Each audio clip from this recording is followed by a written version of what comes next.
Legend of Zelda: Link's Awakening, a portable Zelda title 26 years old and Link's first outing on the Game Boy. It was the very first Zelda title I owned, so its release on the Nintendo Switch brings back plenty of fond memories from my own childhood, and the build-up on it has been good too. These days we have directs, conferences, leaks, teaser footage, all of which adds to the hype. But as kids, we had access to none of that back then. No directs, no E3, and there was extremely limited internet. So how was the hype built up, and what was it like getting the game when it originally launched?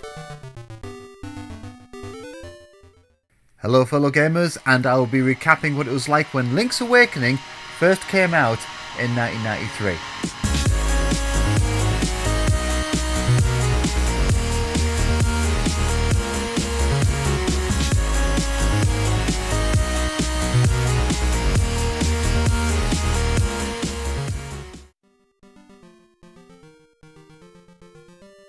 I was aware of the Zelda title, the main Zelda title on the NES, and of course Link to the Past on the SNES.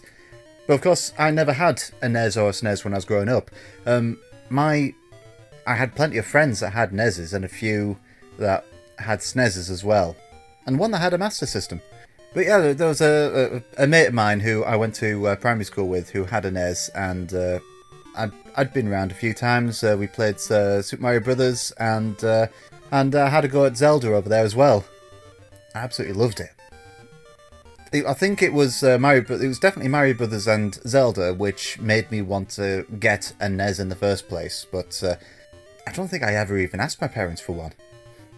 But yeah, but my experience with Zelda is I'd played it around friends' houses, but I never had Zelda myself.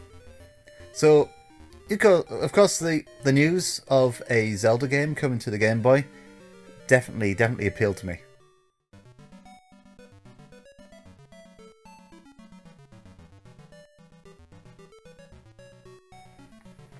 I can't think of any one source that first told me about Link's Awakening, but I know that we were very limited with the kind of media exposure that we had back then. So yeah, we didn't have E3. That was a good couple of years away before that became a thing. And the internet had launched maybe the year or two before, but it wasn't really widespread in people's homes.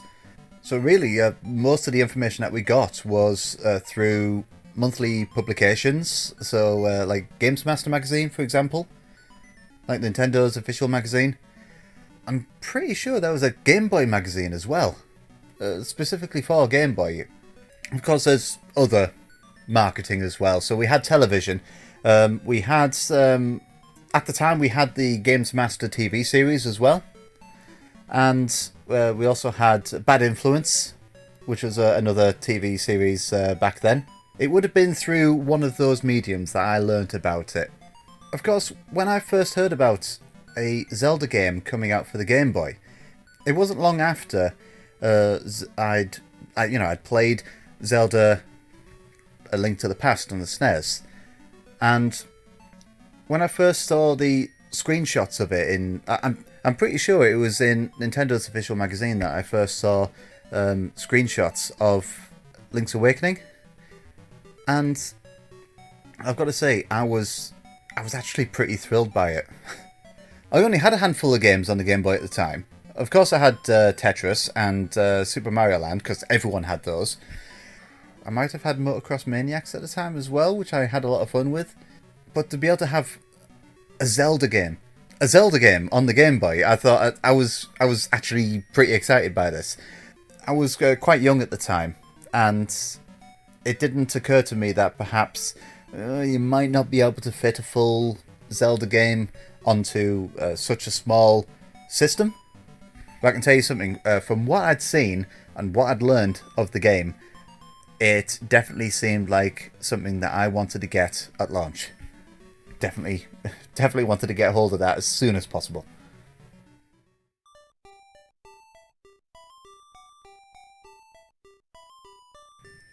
I'm pretty sure we got the game. around about when it first launched. That was in late 1993. I'd have been 11 at the time. Some sources say it was 18th of November, and other sources say it was December, but it was certainly late 1993. That's a pretty awkward time, actually, because I can't remember if I got it as a Christmas present, or if it was just bought outright for me, because I had expressed interest in the game. My parents definitely bought it for me. We also got a television advert when the game came out as well. It was around about the time that the game came out. It wasn't like weeks or months before. It was around about that same time. I'm glad, actually. Today, I know what TV adverts were used abroad. I mean, we all know that Japanese advert that was used for Link's Awakening. That was a bit weird with all the puppets and what have you. You know what we got for the advert? We only got Rick Mail. How awesome's that? Yeah, that was around about the time where Nintendo had hired Rick Mail to do a number of adverts for Nintendo games. But that was so awesome. We had the guy from Bottom. They had the guy from Bottom doing adverts for Nintendo games. That was incredible. It was so funny as well. So hey, next time you're Rick Mail, why not try Zelda Link's Awakening? I think you'll like it. Ciao. Zelda, an involved and inexhaustible Nintendo. You know, I think I had quite an amazing patience when I was a kid, because of course, back then and for several years after, games actually came with instruction manuals. And I remember sitting down and reading the entire Link's Awakening manual before putting the game into my Game Boy. It kind of... it told you... What it also did is it told you the story. I mean, the story was told to you in the introduction. You know, you've got Link in his ship. He's out in a storm. He's off searching for new enemies and what have you. And he's caught in a storm, and his ship is hit by a lightning strike, and he ends up on the shores of Koholint Island. We all know this, but back then you didn't know this. You read the instruction manual, or you read the previews or the reviews in the magazines in order to know this. But now it's common knowledge. I'll tell you what I thought of it. I was hooked. Literally, I was hooked to that game. As soon as I got Link's Awakening, boom, everything else, all of the other games that I ever had, were pushed aside, and I was playing Zelda Link's Awakening. I was focused on Link's Awakening all the time. I was playing it all the time. I thought it was absolutely amazing. And it was a bit of a pain though, actually, when you got stuck somewhere. Because obviously you didn't really have the internet to help you with walkthroughs or anything like that. Every now and then you would find walkthroughs or tips in like magazines like Games Master or the official Nintendo magazine. Because it was Link's Awakening, it was one of the key releases for the Game Boy back in 93 and 94. So obviously the magazines are going to be covering it wherever they can. And in fact, I remember I had a full fold-out map of all of Koholint Island, and it was pulled out of a Nintendo magazine, and I'd reference to that all the time. I was looking at where the next boss was, or where it is I needed to go on the map, or plot a route to where I needed to go on the paper map before actually making the trek in the game. So that was one way that really helped.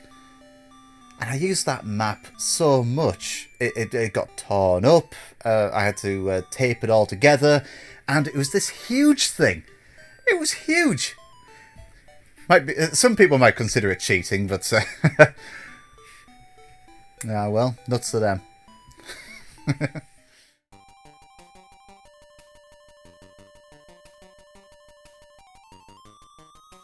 I did complete it. I absolutely did complete it. I don't recall, to my knowledge, looking up solutions for dungeons. To my memory, anyway. I might have, I don't know, I can't remember.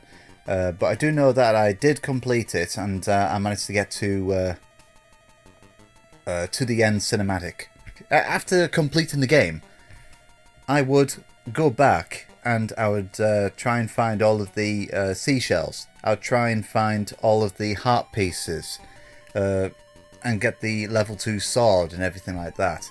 But once I had done that, I would find myself going back to it and going back to my save, which was right at the end where you're inside the egg at the top of the mountain.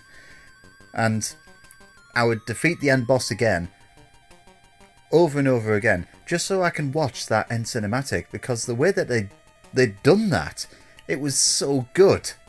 It to me, as a little kid, it felt like a mini movie. It really did. The way that they put it together, like a mini cartoon, as it were. The way that they'd done the graphics on it was just mind-blowing to me.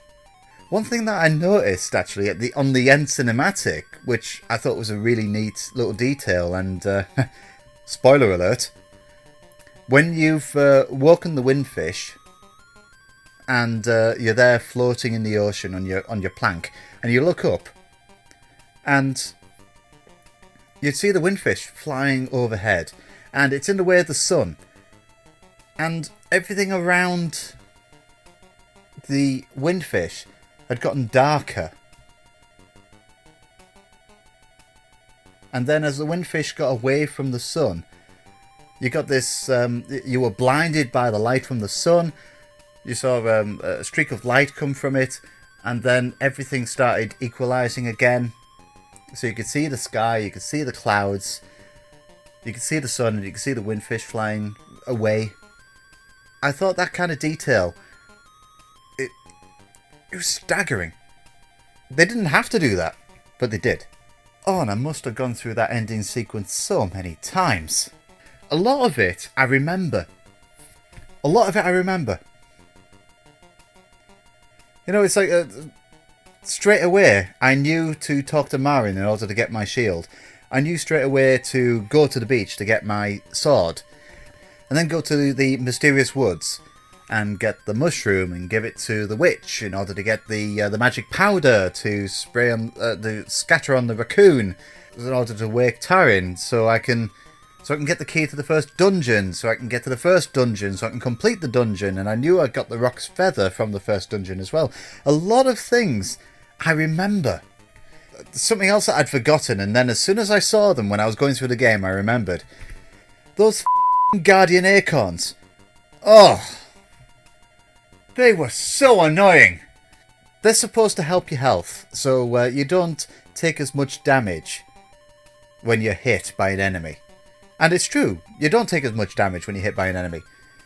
But the music that plays all the time, once you've got this Guardian Acorn, if you're good at the game, you're going to be stuck with the Guardian Acorn until you go into a dungeon or a cave. And you've got this constant repetitive music playing over and over and over again.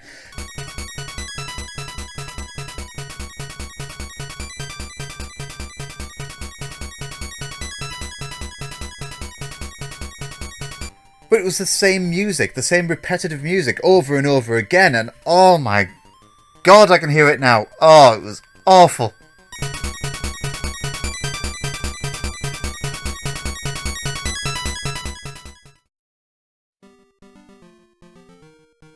When Link's Awakening was announced, I mean, at first, I saw the rolling waves of the anime cut sequence, and I didn't think anything of it.